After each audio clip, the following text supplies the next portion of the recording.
In these perilous times, see from current events how biblical prophecy is coming to pass in front of our eyes. You're watching In the Last Days, the program that looks at Israel and the end times with teaching from a Hebraic perspective. With Martin and Nathalie Blackham, thank you to our friends and partners who make this program possible. Now, here's Martin and Nathalie. Hi, welcome to the In the Last Days television program with myself, Martin Blackham, and with my wife, Nathalie Blackham. Great to be with you. It's always good to bring you an update as to what we're doing. We're the program that looks at Israel and the news and features from Israel.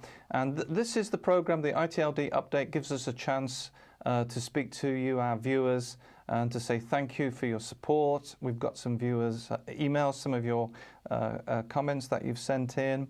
We can talk a little bit about the guests who've recently been in. Nathalie's got some Hebrew as well today, and we've got news from Israel, which is our raison d'etre, that you'll be informed by the program. Thank you so much for your emails, by the way, and letters. We're going to start off, Nathalie, with the just a few of the emails that have come in. Brenda in the United Kingdom said, thank you for an interesting program with David Rubin. Now, David Rubin was on the program and he was talking about his latest book, Sparks from Zion. We don't have copies of the book in the studio, but you can get them from Amazon. If you are not good with computers, then do ask a friend or a relative to help you. You can always ask them to order that for you, and then you can pay them. That's probably the best way, Nathalie, isn't it? If you're not that good at ordering online and all this kind of modern things.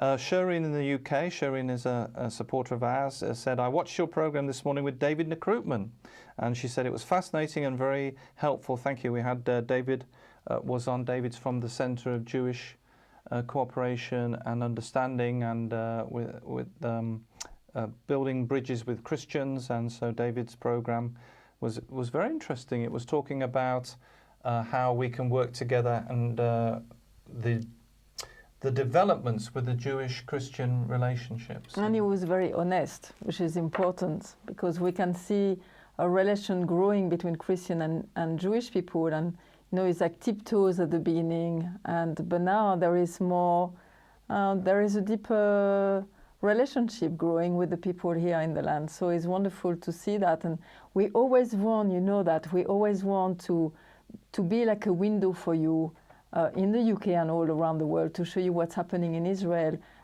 what's up in Israel, good stories, reality stories. And we're flying the flag for British, Christian television, because on behalf of Revelation, we're able to be here in the land of Israel, and thank you to your support, because you're the ones who make it possible. We're able to be here to do interviews with people like David Recruitman, who in the United Kingdom, it would be very difficult to do interviews like that.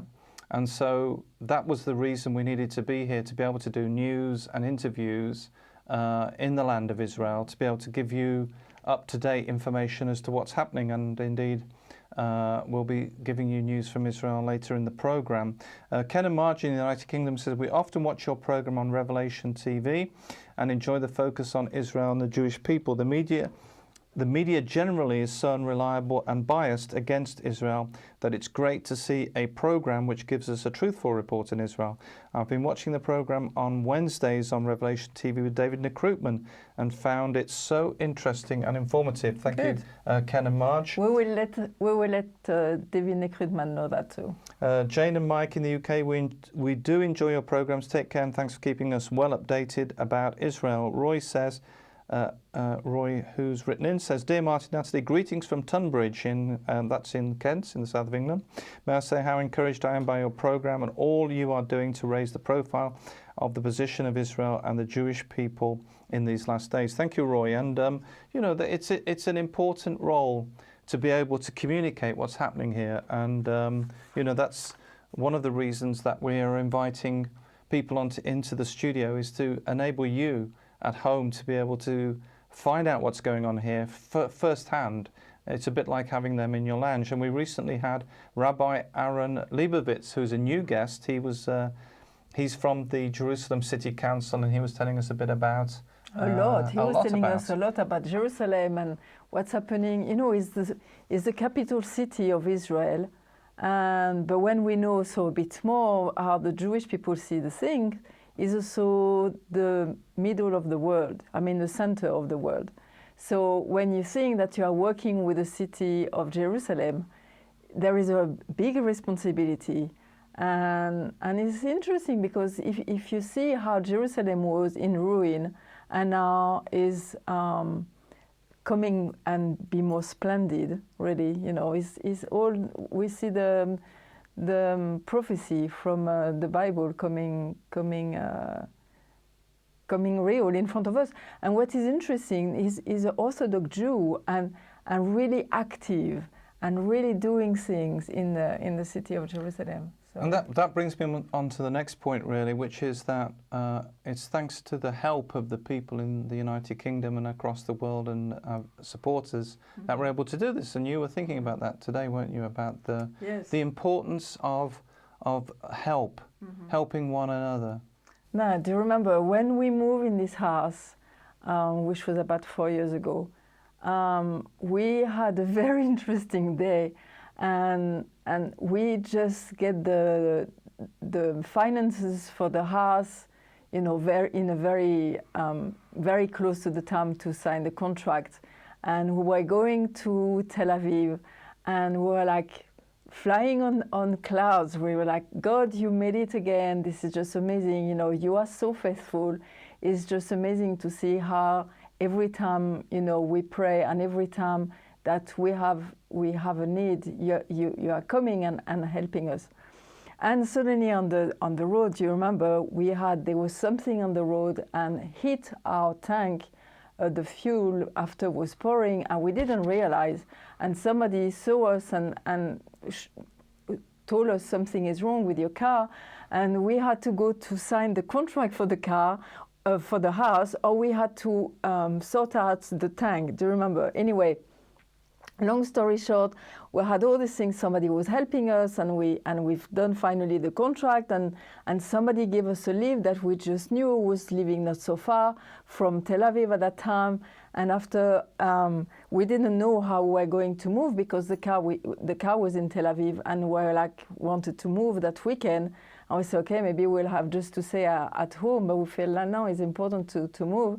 And a friend of mine, Cheryl, was phoning and saying, hey, I'm happy to help you. I mean, it was just amazing. And we passed by the bank to put the check. And do you remember, it was an amazing day. And coming back home and going to sleep in the evening, I was like, Lord, what was the lesson of today? Because I'm sure you want to tell us something.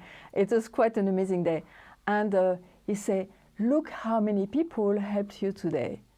And I was starting to count. It was like Jews, Christian, Arabs, people from the land, people internationally, France, England, America. And I couldn't count how many people make that day possible. And if they hadn't have made that possible, because we didn't just move home, but we also had to move the studio. We moved as well, because we needed a better location for it. Because the studio, I forgot to say that, the studio is under our house. And so all of that was like so amazing. And he said, look how many people. And I was like, this is just amazing. And he said, you know what? This is just what I love. This is my day as much as your day, because so many people have walked the same way for these things to be possible. You know, it's because of all the people's help that we're able to be here today. And, yes. And we won't be able to be here if you weren't helping us. And you know, there's a lot of people who are watching. A lot of you are watching already.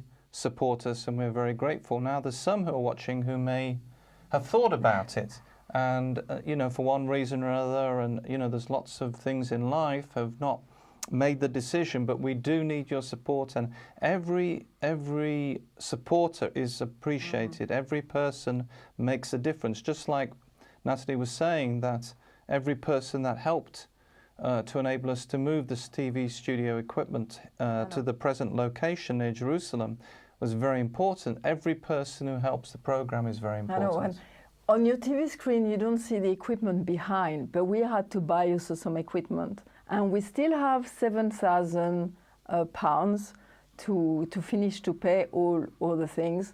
So again, if there is people who say, hey, we love your program and, we want to do something, because, we always speak about praying for the peace of Jerusalem, and it's not just the name praying in Hebrew, it's like asking and inquiring, what can I do today for the peace of Jerusalem? And, like we've been here almost 6 years now, and it's just amazing to see that the work is more and more recognized in the country. People know our hearts more. At the beginning they didn't know us, so it takes time for people to understand the hearts of the people. We know our heart, but they don't, it's not obvious. So we see the fruits of being here. We see all our Jewish friends, the one who is really standing with us, and we are so happy to see Christian standing with us, with them. And again, you are part of these things, And what we will do is we will put onto the television screen details, which will come on the screen, of how you can support the program by check or postal order. Very simply, the details of who that's payable to, Blackham Family Ministries, and everything else, and where to send it.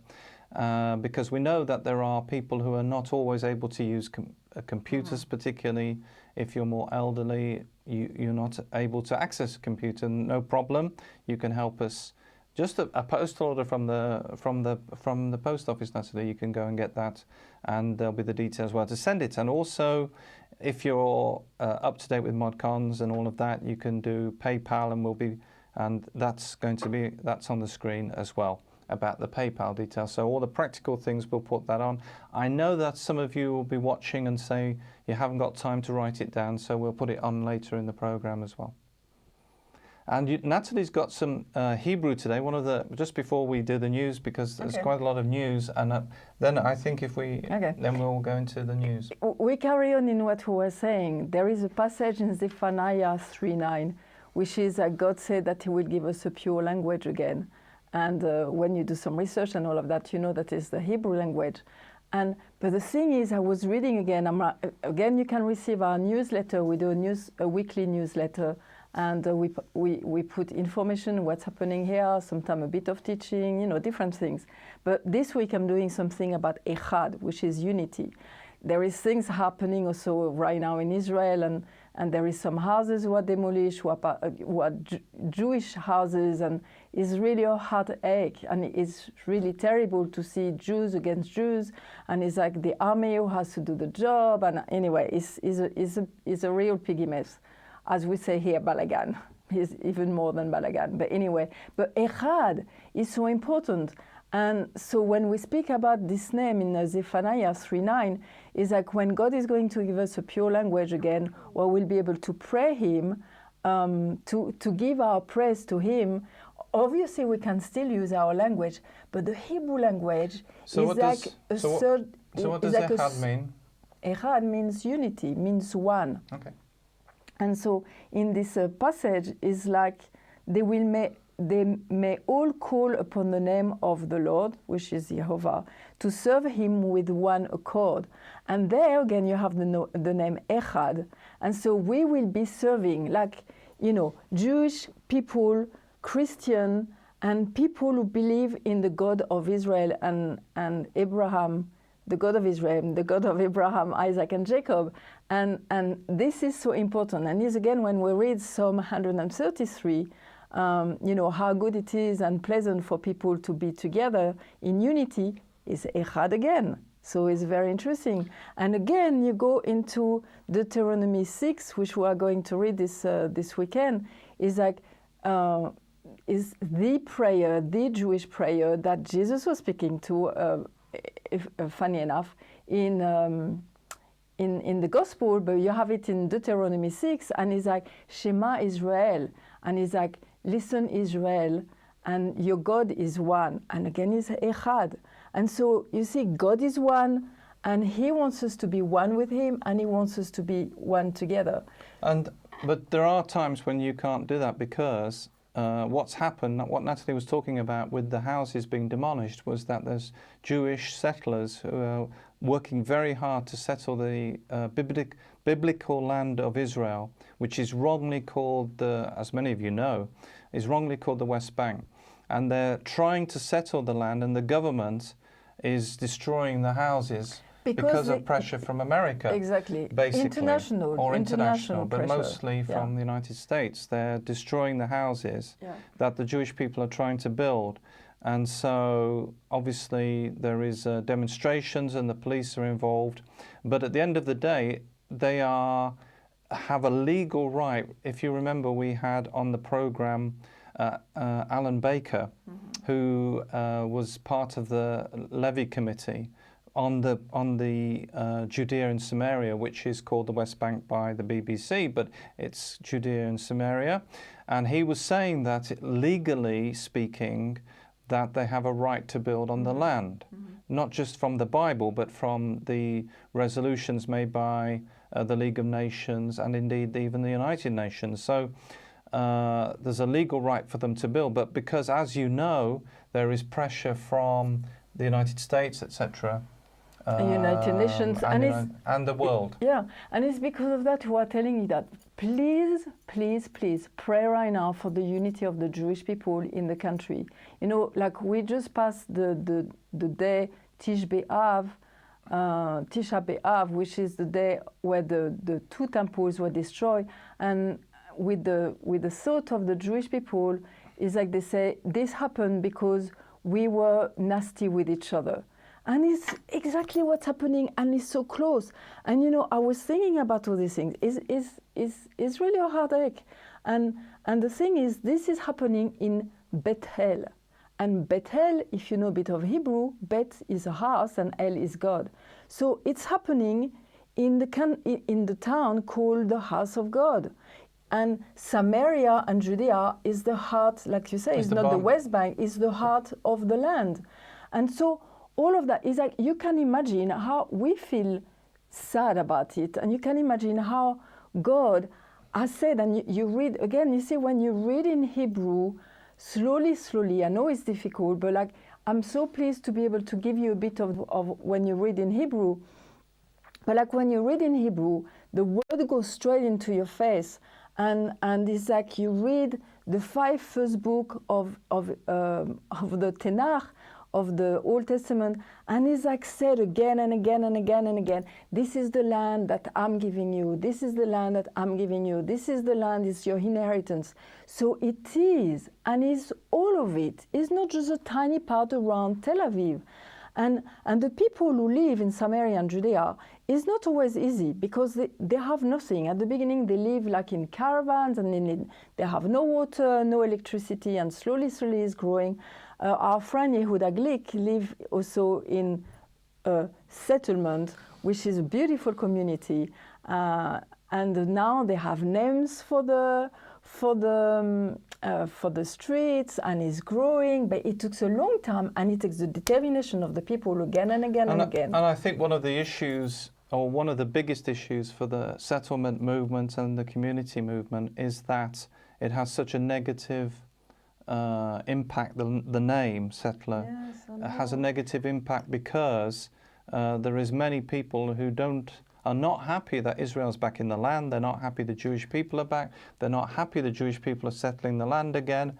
And even the government is not happy that their own people are settling the land because of all the international problems that's been caused. But if you think about it, Tel Aviv was a settlement, and so was Jerusalem to some degree, because obviously the Jewish people were here in the land since it was the biblical Jerusalem and King David, but they came back in numbers. Tel Aviv didn't even exist. Tel Aviv started to grow, and it's an amazing place. Yeah, Jaffa exists, Jerusalem exists, but Tel Aviv did not exist. It was sand, only sand. There was nothing.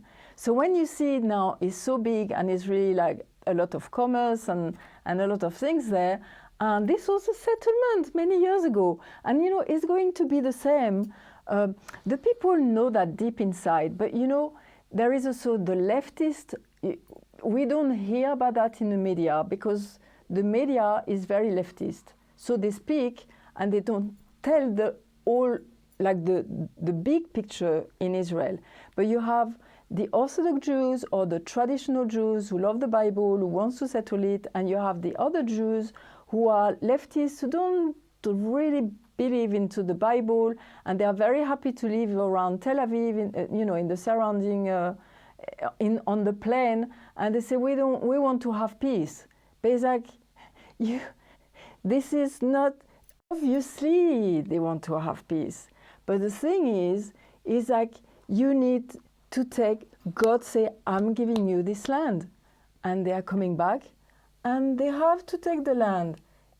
And they need, anyway, the help, they're getting help to come back. And indeed, because they're coming back, we're here now and able to speak to them. We're able to do interviews and news. And we need your help at home, those who are thinking, maybe I could support this, then it's important that today you make that decision. We do need help. It's only through your help that we're able to continue. We depend on your donations. So, and the details are on the screen. Now, did you know, Nathalie, there was an earthquake in Israel today? Yes, I heard. Yeah, it says Israel National News said that a 4.3 magnitude earthquake occurred early Thursday, 30th of July 2015. The quake was centered on an area near the Dead Sea, and several people reported feeling its effects in southern Israel. Residents of the north also said they felt vibrations. The last earthquake in Israel took place on June the 27th, when it was 5.2 magnitude. I never felt one yet. In Israel? Yeah, in Israel. But I know Magen David Adom is doing a lot of exercise for the people to be ready, and even the city of Jerusalem was doing a special advert and speaking to the people what to do if there was an earthquake, because we are not used to that. Like I know in Japan, they are very, they do regularly exercise the schools and everybody because they have a lot of earthquake, and history is important. And we've recently had as well, Ynet News, Nathalie, reported that in Syria, Syria's accused Israel of 2 separate attacks recently by the Israeli Air Force. Many of you are aware of ISIS and what's happening in Syria and the civil war there. Well, there are terrorists on the border of Israel, and Lebanese media claims it's in Lebanon actually where this happened, but Lebanese media claims the Israeli Air Force attacked a vehicle on the outskirts of Kinetra in the Syrian Golan, killing 3 pro-Assad terrorists. Apparently it was and then there was also a Israeli drone as well. Yeah, but the guy, one of the man who was killed was somebody who murdered children, Jewish children. I read that, yeah. Yes. There was one of the terrorists was responsible for a terrorist attack in Israel, where children were killed, and indeed a mother was killed as well, I believe, in the terrorist attack. Yeah, he was in prison for a long time and was released, and he said, I want again to kill Jews. So. Now this time last year, when we were in the studio, we had the Gaza war was taking place, Operation Protective Edge, and we had just this week hundreds of thousands of Israeli soldiers, reservists. Israel is a country which needs a reserve army because it's a small country and it needs to have a bigger army than just the regulars. So they have a reserve army, the reservists, and hundreds of thousands of reservists received a telephone call on the spur of the moment to be called up. Now, it was just to test out the system, but they are preparing the Israeli military wanted to make sure the system worked, and that they had to acknowledge the call, and some of the soldiers who were called up also had to go to their enlistment points and to be in uniform and to rehearse emergency situations. So that's been going on this week as we come today to you in the studio. And we need to say when this happens, it's like they have to just leave their job, and here we go. It's not just people who are soldiers and this is their career. So they have to leave the family, they have to leave the children, wife, work. So it's a big thing. And one of the things that has been in the news, Israel National News reported, is that Rabbi Yonan Goodman, and many of you will be very interested to hear this, said sooner or later all Jews will be in Israel.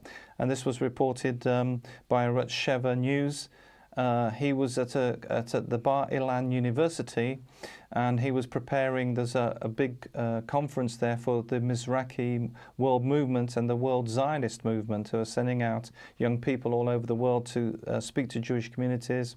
And he said that that there was an importance for the emissaries to explain to the people that the Jewish people, that they need to return to Israel. So this is something that's been in the news, which is just as we came into the studio. Yeah, which is important because again, it's like I spoke with my Jewish friend. They said, but you have to leave them the freedom, if they want to come and all of that. But now they see that they have to give, because sometimes people don't think, they are just doing what they have to do, and they are happy in the galut, like in the diaspora, and in the nations. Yeah, in the nations, and they have to know that it's important for them to come back, which is like the Torah in Ezekiel. He said, I won't leave one of them.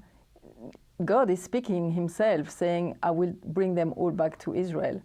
And it's interesting because today I had a conversation with a Jewish lady on my Facebook, and she was saying to me, yes, I know that one day we will all have to come back. So there is a consciousness now who are coming. I mean, it wasn't like that a few years ago. When we came here, the Jewish people were always very reluctant to speak about these kind of things. But now, if you are sensitive and you don't bring these things, but you are speaking about what's happening in the world, they are speaking about these things. Well, it's certainly something that needs to change, because we know the days that we live in, that there's an urgency with anti-Semitism, with what's happening in the world, for the Jewish people to come back. Well, it's been great to be with you. We've so much enjoyed this ITLD update. Don't forget, you can email us at info@inthelastdays.com, and we'll do our best to read your email out. And you can also write to us. Details are on your screen. If you would like to support us, we do need your support. As Nathalie was saying, that the help is the thing that enables us to do this program and do interviews and news from Israel. And don't forget, we're living in the last days. You've been watching In the Last Days, a TV program with Martin and Nathalie Blackham, the program that looks at Israel and the end times with teaching from a Hebraic perspective. If you would like to financially support the program or find out about conferences, meetings, or ministry products, then please contact us with the details on your screen. Visit our easy-to-use website at www.inthelastdays.com and register for our free e-newsletter. Get the latest news from Israel, product information, online video teaching, or watch today's TV program at a time that's convenient to you. Thank you again, friends and partners, for making this program possible. See you same time, same station for the next program from In the Last Days.